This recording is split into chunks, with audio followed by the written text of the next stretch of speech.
ठीक है। तो लास्ट क्लास में हम देख रहे थे स्ट्रिंग के फंक्शंस। ठीक है, 6 फंक्शन है टोटल हमारी बुक में, तो वही हम देख रहे थे। 4 तो कवर कर चुके थे, 2 फंक्शन और बचे हैं, एक और बच्चा है ये इसके अलावा strchr। ठीक है, या इस है और यहाँ पर कैरेक्टर डाल दिया और यही समझो आपका कैरेक्टर पॉइंट। ठीक है, देखो ये 2 ही फंक्शन बचे हैं, एक तो str और एक दूसरा strchr। ठीक है, तो देखो str का मतलब है कि स्ट्रिंग में आपको एक s1 स्ट्रिंग दे रखी होगी और आपको उसमें से s2 पास करना होगा। ठीक है, s2 सर्च करना होगा ना, तो ये क्या करेगा, आपको s1 दे रखी होगी, आपको s2 सर्च करना होगा उसमें से, और जो सर्च कहां पर आपको s2 मिलेगी उसकी आपको पॉइंटर रिटर्न कर देगा, उसकी लोकेशन रिटर्न कर देगा ना, पॉइंटर बेसिकली। तो देखो अब ये हम पहले ही बता चुके हैं कि s1 जो है आपका क्या है, गुनगुन आज कौन आ गई, देखो ये हम पहले ही बता चुके हैं कि जो s1 है s2 है ये क्या है, आपके पॉइंटर हैं स्ट्रिंग के। ठीक है, जैसे ये s1 है, ये कैरेक्टर है, तो s1 क्या है, बेसिकली जो फर्स्ट जो आपका लेटर है उसका एड्रेस होता है, और जहां ये s2 क्या है, आपका w का एड्रेस है, और s1 क्या है, आपका इस वाले h का एड्रेस है ना, s1 0 का एड्रेस है।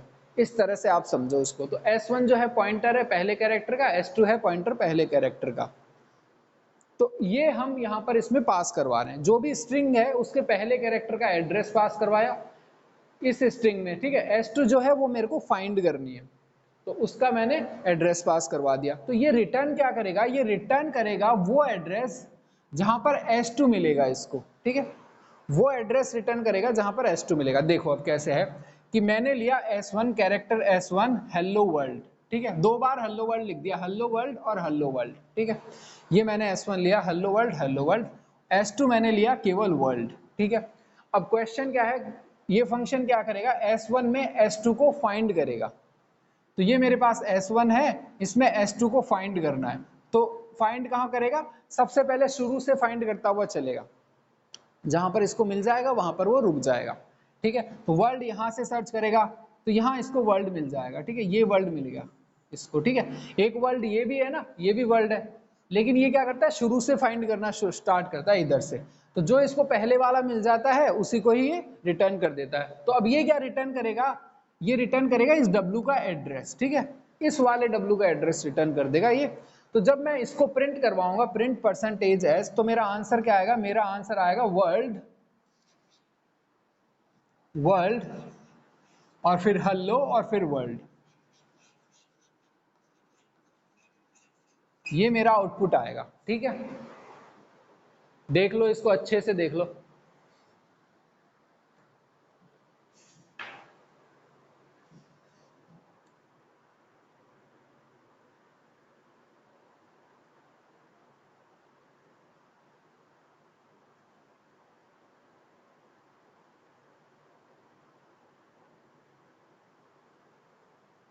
ठीक है, देखो तो ये क्या करेगा, ये मैंने एक पहली स्ट्रिंग ली हेलो वर्ल्ड 2 बार लिखा, ये मेरा s1 होगा।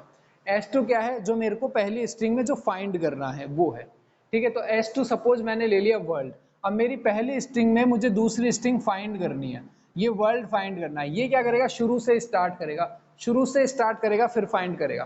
तो शुरू में इसको वर्ल्ड यहाँ पर मिल जाएगा, एक वर्ल्ड यहाँ पर भी है लेकिन ये उसके बाद में है, तो ये वहां तक पहुंचेगा ही नहीं, ये तो पहला वाला वर्ल्ड जहां पे भी इसको मिल जाएगा, पहला अकरेंस वहीं पर ये रुक जाएगा।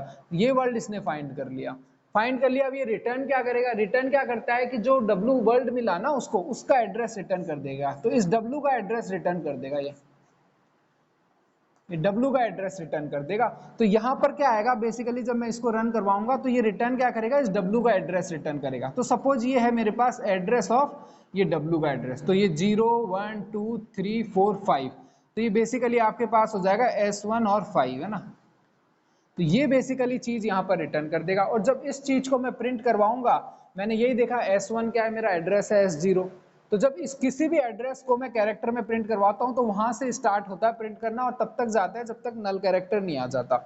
वर्ल्ड प्रिंट होगा, हेलो होगा, वर्ल्ड होगा, उसके बाद नल कैरेक्टर आ जाएगा, वहां पर रुक जाएगा, तो ये हमारा आउटपुट आ जाएगा। ठीक है, सेम ही फंक्शन है आपका strchr वाला। ठीक है, उसमें आपको क्या करना है, कैरेक्टर फाइंड करना है, इसमें आपको स्ट्रिंग फाइंड करनी थी और इसमें आपको कैरेक्टर फाइंड करना है। ठीक है, तो ये आपका हो गया। ठीक है, इसको देखो दूसरे तरीके से भी मैं लिख के बता देता हूं। कि कैसे लिखेंगे इसको। तो एक तो तरीका है ये वाला, है ना। एक दूसरा तरीका इसको लिखने का क्या है, इसी चीज को लिखने का दूसरा तरीका क्या है, आपने ले लिया कैरेक्टर पॉइंटर, ठीक है। कैरेक्टर पॉइंटर ले लिया मैंने, कोई भी टी ले लिया ना, टी ले लिया, और उसको इक्वल टू कर दिया एस टी आर, और यहां पर मैंने कर दिया S1 कॉमा S2। और अब जो है मैं इसको प्रिंट करवा दूंगा, PRINTF प्रिंट एफ और %S, और ये जो है मेरा ये टी प्रिंट हो जाएगा, ठीक है। तो जैसे ही मैं ट्री को प्रिंट करवाऊंगा तो ये वाला आंसर आ जाएगा, वर्ल्ड हेलो वर्ल्ड, ठीक है। तो ये एक ही चीज को करने के दो अलग अलग तरीके हैं ना, ये थोड़ा इससे आपको क्लियर हो जाएगा कि भाई कैसी चीजें होती है, चाहे इसको यहाँ पर लिख दो चाहे ऐसे कर दो, एक ही बात है ना, क्योंकि ये कैरेक्टर पॉइंटर ही रिटर्न करता है, ठीक है। तो ये समझने का था, बाकी केवल आपको इतना ही ध्यान में रखना है कि हाँ भाई ठीक है, str एक फंक्शन है, S1 वो स्ट्रिंग है जिसमें हमको S2 फाइंड करना है, ठीक है। अब देखो सेकंड वाला, देखो str वाला कैसे होगा, तो हम क्या करेंगे, वही chr वाला भी ऐसे ही कर देंगे, यहाँ पर chr यूज कर लेंगे बस, ये आपका chr यूज कर लेंगे बस, और यहाँ S2 की जगह मैं कोई कैरेक्टर पास करवा देता हूँ ना, क्योंकि कैरेक्टर चाहिए मेरे को, तो सेकंड स्ट्रिंग तो चाहिए ही नहीं मेरे को, तो मैं यहाँ कैरेक्टर कोई सा भी लिख सकता हूँ, W, जैसे मैंने W ही लिख दिया कि मेरे को W फाइंड करना है, ठीक है। तो ये वो देखो वही आंसर आ जाएगा दोबारा से, W ये यहाँ से सर्च करना चालू करेगा, W यहाँ पर भी है लेकिन इसको पहले ही मिल गया W, तो ये यहीं पर ही रुक जाएगा और इस W का एड्रेस रिटर्न कर देगा। जैसे ये W का एड्रेस रिटर्न करेगा, इस एड्रेस को मैं प्रिंट करवाऊंगा तो वापस वही आंसर आ जाएगा, क्यों, क्योंकि यहाँ से प्रिंट करना चालू करेगा, तब तक करेगा जब तक लास्ट में नल कैरेक्टर नहीं आ जाता, डी के बाद में ऑटोमेटिकली कंपाइलर नल कैरेक्टर लगा देता है, तो ये इसका आंसर भी यही आ जाएगा, ठीक है। इसको भी ऐसे कर लो या फिर इसको दोबारा से यहाँ डाल दोगे तो भी आंसर वही आ जाएगा, ठीक है। तो ये आपके देखो हो गए पूरे स्ट्रिंग फंक्शंस, ठीक है। अब हम चलते हैं आगे मैलॉक और उस पे, इसको नोट कर लो फटाफट से, फोटो खींच लो इसकी, वैसे वीडियो में अपलोड कर ही देता हूँ ना, तो वीडियो अपलोड कर देता हूँ तो आप उसमें अच्छे से देख लिया करो, अगर आपको कोई कॉन्सेप्ट समझ में भी नहीं आया तो उसको रिवाइज कर लो अच्छे से, डाउनलोड कर लो उसको, एक दो बार सुन लो, ठीक है। वो प्रोग्राम बनाकर देखो, है ना, मैं सोच रहा हूँ कि आप प्रोग्राम बनाकर देख रहे होंगे ना, तो ये आपके ऊपर ऑब्वियस है, ये सारे प्रोग्राम बनाकर देखने, मुझे लग नहीं रहा कि कोई बना रहा है, नहीं बना रहा तो आपको देख लो प्रॉब्लम होगी फिर, है ना। तो प्रोग्राम बनाओ, सारे प्रोग्राम बना के देखो, छोटे छोटे प्रोग्राम है सब, तो मैं बना रहा हूँ, आपको तो बस इसको कॉपी पेस्ट करके रन करा कर देखना है, ऐसा भी नहीं कि मैंने कोई अलग से प्रोग्राम दे दिया कि अब ये आप खुद से करके देखना है ना, ये करके देखना, ऐसा तो अभी कोई प्रोग्राम दे भी नहीं रहा आपको, ये सारे वही प्रोग्राम है जो लिखा दिया आपको, बस आपको रन करा कर देखना है, अब खुद से रन कराना है ना, बिना देखे रन कराओ, बिना देखे लिखो, बिना देखे उसको लिखोगे रन कराओगे तो ही आपको चीजें आएगी, अब इतना भी नहीं करोगे तो बताओ फिर कैसे होगा सारी चीजें, ठीक है। चलो आगे चलते हैं, इसको नोट डाउन कर लो।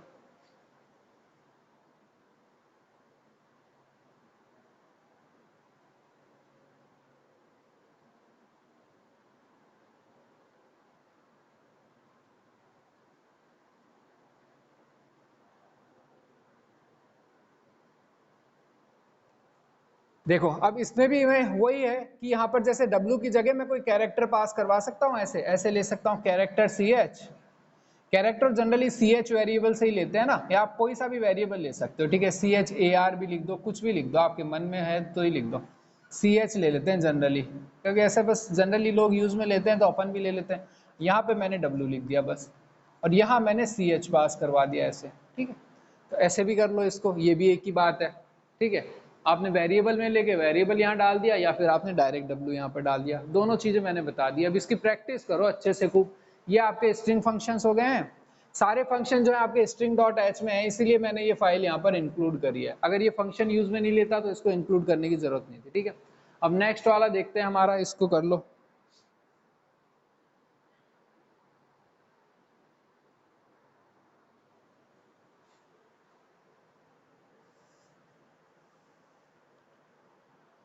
देखो अब जो आ जाता है हमारे पास आ जाता है मेमोरी एलोकेशन, ठीक है। देखो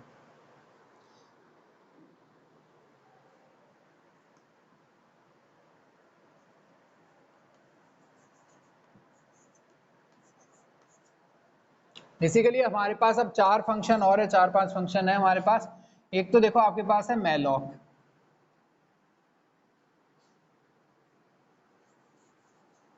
एक आपके पास है मैलॉक, एक है आपके पास कैलॉक, एक है आपके पास रीअलॉक और एक है आपके पास फ्री। ठीक है, ये चार फंक्शन है हमारे पास, ये चार फंक्शन हमको देखने हैं। और ठीक है, जो भी हमारा चैप्टर है उसमें ये चार फंक्शन है, ये चार फंक्शन और देखने में। पहले वाले में हमारे पास 6 फंक्शन थे, वो स्ट्रिंग के फंक्शन थे। ठीक है, वो सारे फंक्शन थे आपके स्ट्रिंग डॉट एच में। ये चार फंक्शन जो है हमारे पास stdlib, ठीक है, स्टैंडर्ड लाइब्रेरी, एक हेडर फाइल होती है। सर ये कौन सी हेडर फाइल है? हाँ, stdlib है ना, स्टैंडर्ड लाइब्रेरी stdlib.h। ये जो चार फंक्शन है ना, ये इसी फाइल में है। मैलॉक, कैलॉक, रीअलॉक और फ्री, जो ये फंक्शन है ये इस फाइल में है stdlib.h, इसलिए हमने ये वाली फाइल इंक्लूड कर दी। अब स्ट्रिंग वाले फंक्शन तो यूज में ले नहीं रहे तो उसको हटा दिए, ये वाले फंक्शन पढ़ने हैं अभी तो ये वाली फाइल लगा दी, इसमें है ये सारे फंक्शन स्टैंडर्ड लाइब्रेरी। ठीक है, .h stdlib.h। अब देखो, अब इसमें भी यही है कि ये भी कुछ ना कुछ रिटर्न करेंगे, है ना, कुछ तो रिटर्न करेगा, ये भी कुछ रिटर्न करेगा, ये भी कुछ रिटर्न करेगा और इसके अंदर भी कुछ पास करवाएंगे। तो ये तो सिंपल ही मैंने लिख दिया ताकि आपको दिख जाए साफ साफ। अब इसके अंदर देखो क्या क्या पास करवाते हैं और ये फिर क्या क्या रिटर्न करते हैं। कोई भी फंक्शन होता है उसके अंदर आप कुछ ना कुछ पास करवाओगे। ठीक है, जरूरी नहीं है कुछ पास करवाओ, लेकिन ज्यादातर फंक्शन ऐसे होते हैं जो कुछ ना कुछ पास करवाते हैं और कुछ ना कुछ रिटर्न करते हैं ना। तो रिटर्न भी कुछ करेगा ये और इसके अंदर कुछ पास भी करवाएंगे, तो वो देखते हैं अभी क्या। ऐसे हमने स्ट्रिंग के फंक्शन में देखा कि रिटर्न पास क्या क्या करवा रहे थे, फिर रिटर्न क्या क्या आ रहा था ना, तो ऐसे इसमें भी देखेंगे। देखो, अब बेसिकली इन फंक्शन का काम क्या है, पहले तो ये देखते हैं कि इन फंक्शंस का काम क्या है। देखो क्या है, स्ट्रिंग का तो हमको पता ही है कि आपको स्ट्रिंग्स के फंक्शन यूज में लेने हैं। नाम अगर किसी का ले लिया, आपको स्ट्रिंग के ऑपरेशंस करने हैं, सर्च करना, फाइंड करना, लेंथ वगैरह, ये तो सब काम में आते ही हैं प्रोग्राम में। इन फंक्शंस का क्या काम में है, ये फंक्शंस होता है, देखो देखो ये जो आपकी मेमोरी होती है ना, ऐसे ये जैसे आपकी रैंडम एक्सेस मेमोरी है, रैम है। ठीक है, जब कोई प्रोग्राम रन कराता है ना, तो इस तरह से कोई एरिया जो है आपकी मेमोरी में ऐसे रिजर्व हो जाता है कि भाई ये इस प्रोग्राम का एरिया है पूरा का पूरा। ठीक है, अब देखो यहाँ पर क्या बनता है कि इस प्रोग्राम में ये जो एरिया होता है ना आपका, ये यहाँ से कुछ अलग अलग इंफॉर्मेशन सेव रहती है, इसमें अलग अलग चीजें सेव रहती है इस प्रोग्राम के लिए ना, जो भी इस प्रोग्राम को रन कराने के लिए जरूरी होती है। यहीं पे एक हमारा होता है एक स्टैक करके होता है, जिसमें हम अभी तक सारा एरे वगैरह जो भी हमने क्रिएट करा था वो इस स्टैक में क्रिएट करा था। स्टैक ना, ये बेसिकली एक स्टैक होता है। जैसे हमने पहले पढ़ा था ना, डेटा स्ट्रक्चर होता है स्टैक, एक के ऊपर एक चीजें रखते हैं, वो स्टैक होता है ना। एक चीज है, फिर उसके ऊपर दूसरी चीज है, फिर तीसरी चीज है, चौथी चीज है। तो ये जो है हमारा एक स्टैक की तरह काम में लेते हैं, जिसमें हमारा जो ज्यादातर डेटा जो है वो यहीं पर ही स्टोर होता है इस स्टैक में। जो भी हमारा, इसको बोलते हैं हम डेटा सेगमेंट, है ना, जहां पर हमारा डेटा जो है प्रोग्राम का, जैसे हमने कोई भी डेटा या कोई भी वेरिएबल क्रिएट करा, डेटा सेगमेंट है ना, कोई भी हमारा जो डेटा होता है वो इस एरिया में स्टैक में होता है। ये कुछ और भी चीजें स्टोर होती है ना, उसके बारे में बात नहीं करेंगे। ये जैसे स्टैक है हमारा, तो जो भी डेटा होता है वो एक के ऊपर एक ऐसे स्टोर करते चले जाते हैं उसको। ठीक है, जैसे कोई वेरिएबल आई मैंने क्रिएट करा, अब जैसे इसका मैं अगर थोड़ा सा एग्जांपल बताऊं आपको ताकि आपको क्लियर आ जाए कि स्टैक में क्या होता है। जैसे मैंने कोई वेरिएबल क्रिएट करा इंटीजर आई, ठीक है, और फिर मैंने वेरिएबल लिया इंटीजर जे, तो ये क्या करेगा, आई को यहाँ पर स्टोर कर देगा। फिर जे मैंने क्रिएट करा तो जे को यहाँ स्टोर कर देगा। फिर अगर मैंने सपोज एक एरे क्रिएट करा इंटीजर ए 5 या 3 क्रिएट करा, तो ये जो है ये एक एरे क्रिएट कर देगा 0 1 और ये 2, एक ऐसे एरे क्रिएट कर देगा ना। ये एक एरे क्रिएट कर दिया इसने 3 साइज का। तो इस तरह से ये स्टैक पर सारी चीजें जो है स्टोर करता चला था। ये स्टैक की तरह एक के ऊपर एक डेटा स्ट्रक्चर पहले चैप्टर में हमने पढ़ा था ना, स्टैक क्या होते हैं। तो ये ऐसे एक के ऊपर एक जो है ऐसे स्टोर करता चला जाता है। ये डेटा सेगमेंट होता है जो बेसिकली आपका स्टैक में वर्क करता है ना। और ये जो स्टैक है ना, ये बेसिकली खुद कंपाइलर मैनेज करता है, कंपाइलर मैनेज करता है इसको। ठीक है, ये जो स्टैक है इसमें जो भी आप क्रिएट कर रहे हो ना, जैसे आई क्रिएट करा, जे क्रिएट करा, या फिर हमने एरे क्रिएट करा, तो ये सब क्या है, कंपाइलर खुद मैनेज करता है। आपने बस क्रिएट करा, कंपाइलर ने इस स्पेस को अलोकेट किया, आपने वेरिएबल आई लिया, जे लिया, अब ये फ्री भी कंपाइलर खुद ही कर देता है इस एरिया को ना। देखो जैसे ये कैसे होता है, फ्री कैसे होता है कि जैसे मैंने लिया यहाँ पर आई, इंटीजर आई लिया, ठीक है, और ये मेरा है किसी लूप के अंदर, है ना। वैसे जनरली सी में ये सारी चीजें होती नहीं है, फंक्शन में देख लो कि जैसे कोई फंक्शन के अंदर हम किसी दूसरे फंक्शन को कॉल कर रहे हैं, तो आप ज़्यादा डिटेल में चले जाएंगे फिर कंफ्यूज हो जाओगे ना। जैसे एक फंक्शन के अंदर दूसरे फंक्शन को कॉल करते हैं तो सारी चीज़ें यहीं पर ही आती है स्टैक में ना। वेरिएबल्स क्रिएट होते हैं, फिर वेरिएबल्स डिस्ट्रॉय होते हैं, तो वो कई चीज़ें होती है उसमें। ठीक है, तो जैसे वेरिएबल आई क्रिएट करा हमने, फिर जे क्रिएट करा, फिर कुछ और डेटा क्रिएट करा। अब उस डेटा की ज़रूरत नहीं है तो कंपाइलर खुद ही अपने आप डिलीट भी कर देता है उस डेटा को, है ना। कि जैसे स्कोप के बाहर आ गया ना, एक चीज़ होती है स्कोप करके, है ना, वो सब 11th में है, तो ये इसमें तो है नहीं। तो स्कोप में जैसे स्कोप से आप बाहर आए तो कंपाइलर खुद इसको फ्री कर देता है। तो एक तो ये हो गया, ये एरिया जो कंपाइलर खुद मैनेज करता है, लिमिटेड अमाउंट में होता है ना ये। एक ऐसा एरिया होता है जो पूरा फ्री पड़ा रहता है ऊपर, ये ना। अब ये जो पूरा फ्री एरिया पड़ा है, तो यहाँ से ये एक स्टैक तो कंपाइलर के लिए रिजर्व रहता है। एक ऐसा एरिया जो ऊपर की तरफ चलता है इस तरफ, है ना, इस एरिया को जनरली हम कहते हैं हीप। हीप का मतलब समझते हो, ढेर जो होता है ना, किसी भी चीज का ढेर, बस उसे ही कहते हैं हीप। कि यहाँ पर जो है स्टैक फॉर्म में नहीं होता, बस जैसे कि अगर मैंने कोई भी यहाँ से कुछ भी डेटा क्रिएट करूंगा तो वो क्रिएट होता चला जाएगा किसी भी ऑर्डर में ना। बस उसमें क्या होता है कि जो है लिंक बनते रहते हैं, कि जैसे एक पॉइंटर लिंक्ड लिस्ट टाइप की चीज बनती है। जैसे अगर मैं यहाँ पर एरे क्रिएट करूंगा डायनेमिक मेमोरी एलोकेशन से, तो यहाँ पर जो है क्रिएट हो जाएगा आराम से।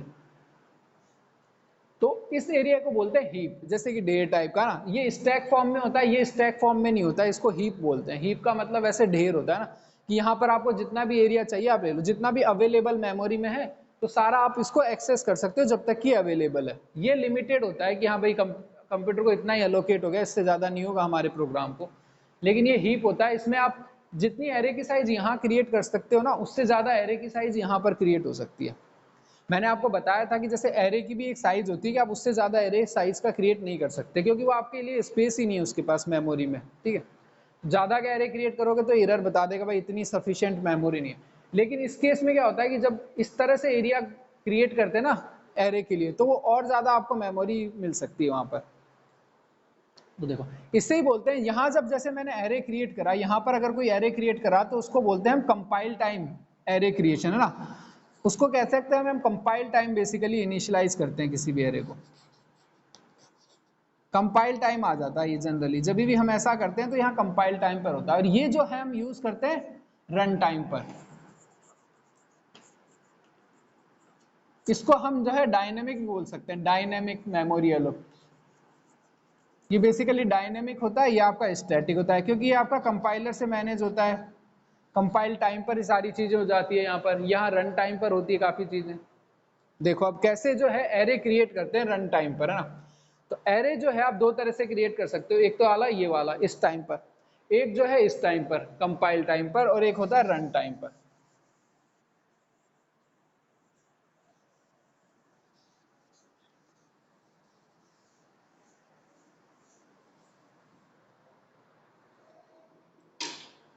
तो देखो जैसे ये मेरा एक प्रोग्राम है, सी प्रोग्राम है ना।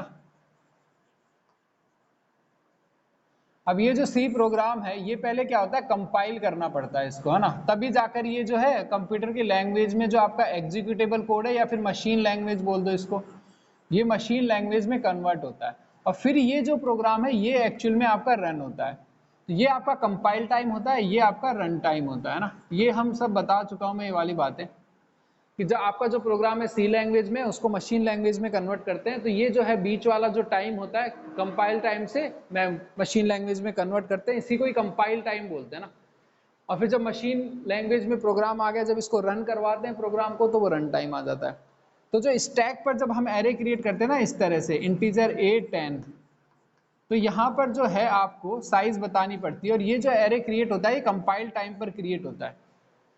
लेकिन अगर मेरे को रन टाइम पर एरे क्रिएट करवाना है तो वो ही चीज हम देखेंगे मैलॉक के थ्रू, कि रन टाइम पर कैसे क्रिएट करते हैं। देखो इसमें क्या है, कंपाइल टाइम पर जब आप क्रिएट करते हो तो आपको पता होनी चाहिए इसकी साइज क्या है। अगर आप इसकी साइज नहीं बताओगे तो ये एरर दे देगा ना, ये काम नहीं करेगा। लेकिन रन टाइम पर आपकी जो साइज है आप खुद से डिसाइड कर सकते हो कि मेरे को किस साइज का चाहिए ना। ये आपने देखा था कि ये वहां पर काम नहीं करता, कि जैसे अगर मैंने लिया इंटीजर एन लिया एक वेरिएबल, और उसकी वैल्यू मैंने स्कैन करवाई, कि स्कैन एफ करा, परसेंटेज डी करा, और फिर मैंने एम परसेंट एन करा ना, और एन की वैल्यू मैंने कीबोर्ड से सपोज 5 डाल दी, और अगर मैं ऐसा एरे क्रिएट कर रहा हूँ इंटीजर A5 इंटीजर AN, तो ये जो है एरर बता देगा ना, ये काम नहीं करेगा यहाँ पर, क्योंकि जो n है वो कांस्टेंट होनी चाहिए और ये वैल्यू तो एक वेरिएबल है, मैं कीबोर्ड से इनपुट ला रहा हूँ रन टाइम पर, है ना। ये जो काम होता है स्कैनफ वाला रन टाइम पर होता है, जबकि ये जो एरे क्रिएट होना चाहिए वो कंपाइल टाइम पे ही होना चाहिए, तो ये जो है आपका वर्क नहीं करता। लेकिन अब मैं देखूंगा कि मैं मैलोक का यूज करके इसको भी काम करवा सकता हूँ, है ना। तो अब मैं देखूंगा कि मैलोक का यूज करके मैं रन टाइम पर इसको भी काम करवा लूंगा।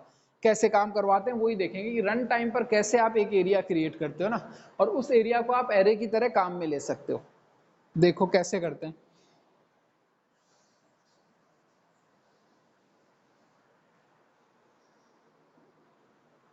देखो एक तो चीज ये होगी कि आप क्या कहोगे मैलोक को कि मैलोक, और आप बता दोगे उसको साइज, है ना, कितनी साइज चाहिए। जैसे कि अगर मेरे को 10 बाइट चाहिए ना, तो मैं यहाँ 10 पास करवा दूंगा कि मेरे को 10 बाइट चाहिए। तो ये क्या करेगा कि आपका जो एक तो स्टैक होता है ना आपका रैम के अंदर ही बेसिकली, तो स्टैक की बात नहीं कर रहे, अब हीप की बात कर रहे हैं, तो ये हीप में जो है आपका 10 का एरिया ऐसे क्रिएट कर देगा। 10 एरिया जो वही आपके एरे की तरह ही जो है आपका एरिया क्रिएट कर देगा 10 बाइट का, है ना। ये 10 का है बाइट है तो 10 सेल्स होते हैं ना। मैंने पहले बताया था कि जो रैम होती है आपकी बाइट्स में डिवाइड होती है ना, एरे ऑफ बाइट्स होती है ये मैं आपको पहले बता चुका हूँ कि जो आपकी मेमोरी होती है ये क्या होती है आपकी एरे ऑफ बाइट्स होती है। तो 10 अगर आपने पास करवाया तो 10 बाइट का ये आपको एक एरे क्रिएट कर देगा, 10 बाइट का, है ना। 10 बाइट का आपको एक एरे क्रिएट करके दे देगा हीप के अंदर, है ना। ये आपका एरिया है हीप, इसको हीप बोलते हैं। और ये वाला जो एरिया है आपका डेटा सेगमेंट होता है, जो बेसिकली ये जो होता है आपका स्टैक की जैसे बिहेव करता है ना। उधर नहीं जा रहा, कोई बात नहीं। तो देखो, तो ये क्या करेगा कि हीप के अंदर आपका 10 का जो एरिया है वो क्रिएट कर देगा 10 साइज का। और फिर जो है आप ये बेसिकली एक एरे ही हो गया, अब आप इसको एक एरे की जैसे काम में ले सकते हो बस। तो उसी का ही देखो कि वही फंक्शन कैसे होता है।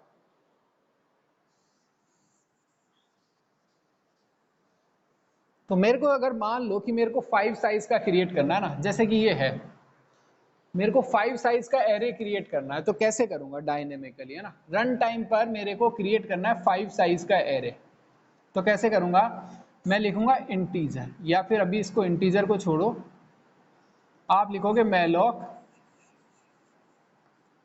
और 10 साइज का इंटीजर क्रिएट करना है ना। अब आपको देखो 10 बाइट का क्रिएट हुआ है तो एरे, है ना। और इंटीजर में मान लो एक इंटीजर जो है 4 बाइट का होता है, एक इंटीजर मान लो 4 बाइट का होता है, दे सकते हैं वो 4 बाइट का भी हो सकता है, 2 बाइट का भी हो सकता है, एक इंटीजर 4 बाइट का होता है। मैंने एरे क्रिएट करा मेरा 10 बाइट का, लेकिन अगर मेरे को चाहिए कि मेरे को 5 साइज का एरे चाहिए ना, ये एरे चाहिए मेरे को 5 साइज का, 1 2 3 5 साइज का एरे चाहिए, और हर में मेरे को एक इंटीजर रखना है ना। जैसे 1 2 3 4 5 रख दिया मैंने। अब एक इंटीजर जो है 4 बाइट का है, तो टोटल की साइज कितनी हो गई, 5 चौका 20 बाइट चाहिए मेरे को ना। तो मेरे को यहां पर लिखना पड़ेगा मैलोक और 20, तो जो है ये 20 बाइट का एक एरे क्रिएट कर देगा ना। अब देखो ये एरे कैसे क्रिएट होगा 20 बाइट का, 1 2 3 4 5 6 7 8 9 10 11 12 13 14 15 16 और फिर 17 18 19 20, ठीक है, इधर क्रिएट कर दो ऐसे 17 18। अब वो सब तो छोड़ो, अब देखो एक, अब मेरे को क्या चाहिए, एक इंटीजर स्टोर करना है। एक इंटीजर होता है 4 बाइट का, तो मैंने 4 ब्लॉक लिए, 4 ब्लॉक लिए और उसमें रख दिया मेरा 4, पहला नंबर 5 1। फिर दोबारा से मैंने 4 ब्लॉक लिए और उसमें मेरा दूसरा नंबर आ जाएगा 2। फिर दोबारा से मैंने 4 ब्लॉक लिए, उसमें मेरा नंबर आ जाएगा 3। और फिर जो है दोबारा से 4 ब्लॉक लिए, उसमें नंबर आ जाएगा 4। और फिर दोबारा से 4 ब्लॉक लिए, उसमें नंबर आ जाएगा 5। ऐसे ही होता है। ये सब भी चीज मैं आपको बता ही चुका हूँ एक तरह से। मैलोक क्या करेगा, 20 बाइट्स का एक एरे क्रिएट करेगा हीप के अंदर, है ना। स्टैक में नहीं करता, हीप में करता है, ये देख चुके हैं। तो 20 बाइट्स का एक एरे क्रिएट कर दिया। अब मेरे को एक इंटीजर एरे चाहिए 5 साइज का ना, मुझे क्या चाहिए कि इंटीजर एरे चाहिए 5 साइज का, 5 एलिमेंट्स होने चाहिए। अब एक इंटीजर की साइज ही 4 बाइट होती है, तो 5 इंटीजर की साइज हो गई 20 बाइट, तो मेरे को ऐसा एरे क्रिएट करना पड़ेगा। अब स्टोर कैसा होगा, 4 बाइट का होता है एक इंटीजर, तो 4 बाइट में पहला नंबर स्टोर हो जाएगा, दूसरी 4 बाइट में दूसरा नंबर, तीसरी 4 बाइट में तीसरा नंबर, और इस तरह से ये जो है आपका क्रिएट हो जाएगा। तो ऐसे ही जो है आप स्टोर करते हो ना। अब देखो, तो अब मेरे को अगर ये करना है 5 का स्टोर करना है तो मेरे को 20 का चाहिए, तो फंक्शन मेरे को क्या लिखना पड़ेगा, ऐसे लिखना पड़ेगा। या तो ऐसे करूंगा, मेरे को मैलॉक, एक इंटीजर की साइज कितनी होती है, 4 बाइट होती है, टोटल इंटीजर कितने हैं, 5 है, तो 5 गुणा 4, ये हो गया 20, और 20 बाइट का आपने एरे क्रिएट कर दिया। अब ये है आपका एक एरे हो गया जिसमें 5 एलिमेंट है, ठीक है। अब देखो, अब जब हम किसी वेरिएबल को जब इंटीजर किए तो देखो साइज ही क्रिएट हुई है केवल, है ना, एक 20 बाइट का एरे क्रिएट हो गया, लेकिन अभी इसको नहीं पता कि इसमें क्या स्टोर होगा, तो उसलिए जब इसमें अगर इंटीजर स्टोर होगा ना तो हम इसकी टाइप कास्टिंग करते हैं इंटीजर से। जैसे अब मेरे को अब इस एरिया में इंटीजर स्टोर करने हैं तो ऐसे मैं टाइप कास्ट करूंगा मैलॉक, और फिर हो जाएगा इस तरह से टाइप कास्ट कर दो आप इसकी, ठीक है, मैलॉक, और यहां पर आप कर दो 4 × 5, ठीक है। तो इस तरह से जो है ये टाइप कास्ट कर दोगे आप इसको, और फिर जैसे आपका कोई भी एक पॉइंटर है, इंटीजर पॉइंटर ए ले लिया मैंने और वो यहाँ पर ऐसे पास कर दो, तो ये जो सारा एरिया है अब ए हो जाएगा आपका एरे ऑफ 5, ठीक है।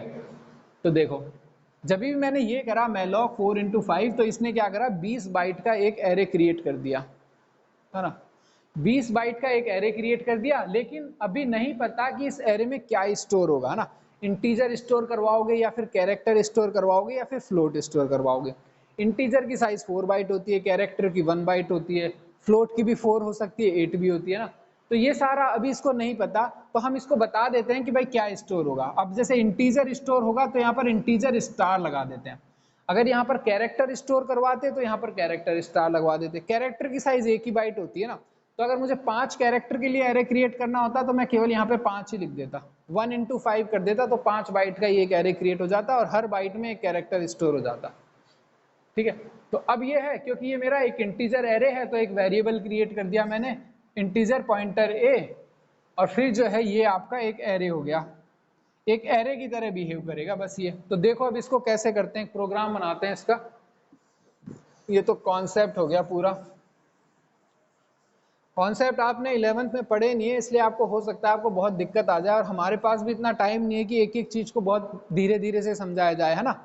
तो आप यही कर सकते हो बेस्ट कि आप वीडियो डाउनलोड कर लो और उसको बार बार देखो, नहीं आए तो पूछ लेना, क्योंकि एक एक चीज को बहुत धीरे धीरे नहीं चल सकते, ये सब 11th की चीजें है ना, यहाँ पर इतना कवर नहीं कर सकते, सब आउट ऑफ द टॉपिक था, फिर भी मैंने आपको समझाने के लिए बताया कि क्या होता है ना, बाकी सारी चीजें जो एक्सप्लेनेशन थी सब आउट ऑफ द स्कोप थी, है ना, ये सब कुछ ना तो बुक में दे रखी है, ये सब 11th में ही आपको समझनी थी, तो वो सब छोड़ो, प्रोग्राम बनाते हैं। अगर आपको समझनी है तो आप जो है बार बार वीडियो को डाउनलोड करो, उसको बार बार देखो, ठीक है। अब प्रोग्राम बनाते हैं, देखो क्या करेंगे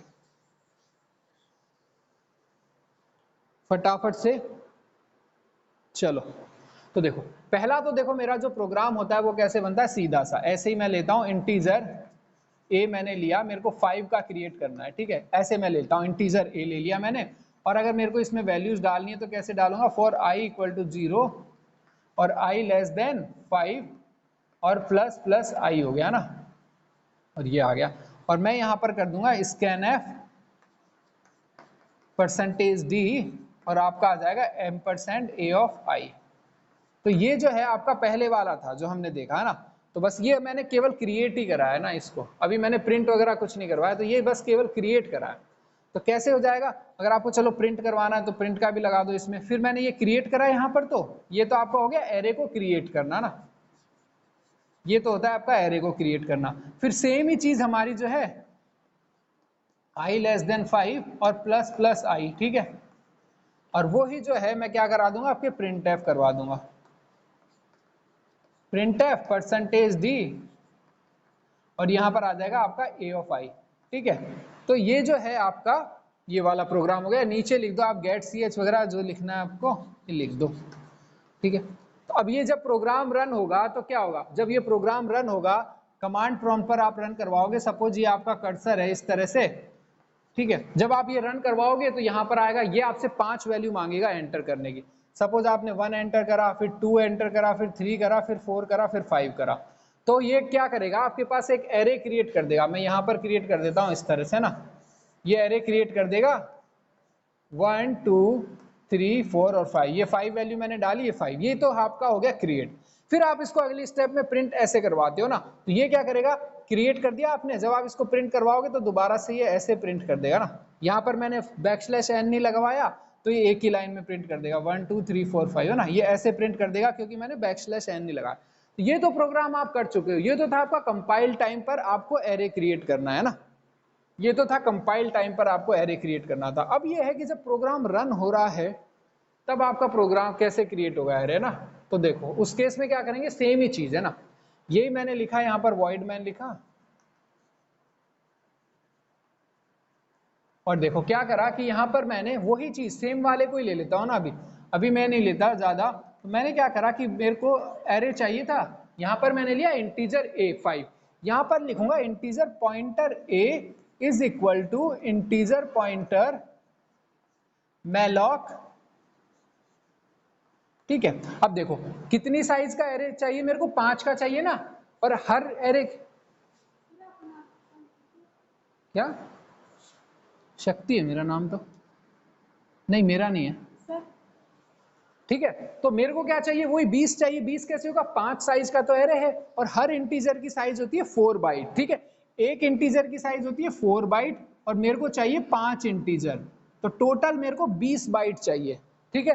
तो ये मैंने कर दिया, तो ये जो क्या करेगा, ये वही चीज करेगा जो इसने करी है, ये एक स्पेस क्रिएट कर देगा अभी केवल, है ना, उसमें रैंडम वैल्यूज होगी, वही आपकी पहले हमने बताया था कि यहाँ रैंडम वैल्यूज होती है, कुछ ना कुछ स्पेस ही तो है, ये मेमोरी में पहले से कुछ ना कुछ वैल्यू पड़ी होगी वो आ जाएगी, आपने बस स्पेस रिजर्व कर लिया, फिर आपने दोबारा यही चीज कर दी। अब ये देखो सेम है, ये इसमें कोई चेंज नहीं है, एग्जैक्टली सेम ही चीज मैं यहाँ पर कॉपी कर दूंगा बस, तो मैं दोबारा लिखूंगा तो टाइम लगेगा, इसलिए आप ये सोच लो कि सेम ही चीज मेरे को कॉपी करनी है ना।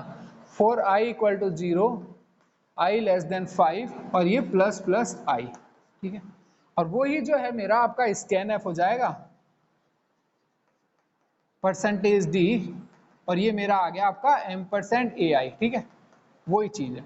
और जब मैं इसको रन करवाऊंगा और मैंने सपोज 5 वैल्यू डाल दी, जैसे मैंने इसको रन करवाया, ये वही मेरा कमांड प्रॉम्प्ट है, मैंने वैल्यू डाली 1 2 3 4 5, तो यहाँ पर आ जाएगी 1 2 3 4, पहले से इसमें रैंडम वैल्यू होगी, हम बात कर ही चुके हैं ना कि जब भी एरे क्रिएट करते हैं तो रैंडम वैल्यूज होती है, क्योंकि वो स्पेस जो होता है रैम का ही कोई स्पेस कॉमनली ले लेता है, ये आ गई। और ये वापस वही है, आपको प्रिंट करवाना एग्जैक्टली आपने सेम ही चीज कर दी है ना, कोई चेंज ही नहीं है इसमें, बस ये एक ही लाइन चेंज हुई। ये आपका था कंपाइल टाइम पर आपने कैसे एरे क्रिएट करना था, कंपाइल टाइम पर कैसे क्रिएट करना था, और ये जो है आपका आपको रन टाइम पर कैसे एरे क्रिएट करना है, इस तरह से। यहाँ इंटीजर a5 लिखते थे या इंटीजर पॉइंटर a, फिर इंटीजर स्टार malloc 4 into 5, ठीक है, ये हो गई बस आपकी, ठीक है। अब देखो ये तो चीज हो गया आपका वो वाला, 2 मिनट और बचे, तो देखो ये तो एग्जैक्टली है कि कोई फर्क नहीं पड़ा, क्योंकि यहाँ पर आपने 5 का ही लिया ना, लेकिन होता क्या है कि हम n को लेते हैं और n से इनिशियलाइज करते हैं, तब हमको लगता है कि हाँ हमने रन टाइम पर एरे क्रिएट किया, क्योंकि सेम ही चीज तो आप इससे भी कर सकते थे, फिर फायदा ही क्या हुआ, मैं अगर इसकी जगह ये कर लेता तो भी मेरा आंसर आ रहा था ना, तो फिर इसका करने का फायदा क्या हुआ, इसका करने का फायदा तब आएगा जब मैं n लूंगा। देखो जब मैं ये ना लेकर मैं इसके ऊपर बना देता हूं ना, नीचे ना बनाकर इसके ऊपर बना देता हूं, मैंने क्या करा कि मेरा लिया इंटीजर n, अब इंटीजर n जो मेरे को बताएगा कि मेरे को कितनी साइज का एरे क्रिएट करना है, ठीक है। फिर मैंने करा वही स्कैन एफ %d और मैंने करा m%n, और सपोज मैंने यहां पर n इक्वल टू डाल दी 7, ठीक है, मैंने डाल दिया n 7, ठीक है, ये चीज आ गई। अब यहां पर जो है मैं ऐसा कर सकता हूं कि 4 into n कर सकता हूं, यहां पर 4 into n, तो ये क्या करेगा, अब 7 साइज का ऐसे एरे क्रिएट कर देगा, ऐसे 1 2 3 4 5 6 7, ठीक है, 1 2 3 4 5 6 7। अब ये इसने कर दिया, मैंने क्या करा कि n लिया, n जो है मैंने कीबोर्ड से एंटर करवा दिया, ठीक है, 7 नहीं है, कीबोर्ड से जब मैं इसको रन करवाऊंगा यहाँ डॉलर ऐसे, यहाँ पर मैं 7 डाल दिया मैंने, तो यहाँ n की वैल्यू 7 हो जाएगी। और अब ये चीज मैंने क्या करा कि ये मैंने 4 into n कर दिया, क्यों, क्योंकि एक इंटीजर की साइज 4 होती है, n इंटीजर्स का मेरे को एरे चाहिए, तो 4 into n हो गया, तो ये आपके जो n इंटीजर्स का एक एरे क्रिएट कर देगा। n सपोज मैंने 7 डाला है तो ये 7 का, 8 डालूंगा तो 8 का कर देगा, 3 डालूंगा तो 3 का कर देगा, 4। ये चीज यहां पॉसिबल नहीं है, यहाँ आप ऐसा नहीं कर सकते कि आप n लो फिर स्कैन करवाओ और फिर जो यहाँ पर डाल दो, ये चीज यहाँ पॉसिबल नहीं है, ये चीज अपन केवल यहाँ ही कर सकते हैं। इसीलिए बोलते हैं कि मैं रन टाइम पर, डायनेमिक टाइम पर, है ना, रन टाइम पर बोलते हैं इसको। रन टाइम आपने ये आउटपुट में डालना है क्या, कौन सा आउटपुट में डालना है, क्या बोल रहे हो बेटा, आउटपुट में डालना है, ठीक है। ये देखो एरे क्रिएट हो गया ना, अब आप क्या करो, ये वाला काम कर दो, ये वाला आप काम क्रिएट करोगे, यहाँ आई की जगह एन कर दो, तो जो भी आपने 7 आपने नंबर डाला था, अब यहाँ पे 7 आपने सपोज वैल्यू डाल दी, 1 2 3 4 5 6 7, तो ये जो 7 का जो है आपका एक एरे क्रिएट हो जाएगा, है ना। और फिर वही चीज है, यहाँ पर आपने क्या करा, एन ले लिया आपके, देखा आपने, ये जो चीज है एन वाली चीज 7 की वैल्यू, यहाँ कुछ भी डाल दो बेटा, ये आउटपुट में, हाँ ये आउटपुट में है, अब समझ गए ना आप, हाँ ये आउटपुट में डालना है हमको 7, आप 7 की जगह 6 भी डाल सकते हो, आप 5 भी डाल सकते हो, 4 भी। आपने अगर पहले प्रोग्राम बनाया होता ना तो आपको कंफ्यूजन नहीं होता ही, है ना। जिसने पहले प्रोग्राम बनाया उसको ये वाला तो समझ में आ ही गया होगा कि हमने क्या करा है। मैंने आपको ये प्रोग्राम दिया था कि आपको ये एन करके आपको एरे क्रिएट करके ऐसे देखना है, ठीक है। जिसने बनाया था उसको समझ में आ गया होगा कि ये जो 7 है आउटपुट में आएगा। जब आउटपुट में आप इसको रन करवाओगे तो आपकी एक आउटपुट विंडो खुलेगी, वहां पर आपको 7 रन कराना पड़ेगा, तो जितना भी आप वैल्यू डालोगे उतने का ही एरे क्रिएट हो जाएगा। ये चीज यहां ही कर सकते हैं, ये चीज यहां नहीं कर सकते, है ना। यहां पर तो आपको फिक्स्ड वैल्यू डालनी पड़ेगी,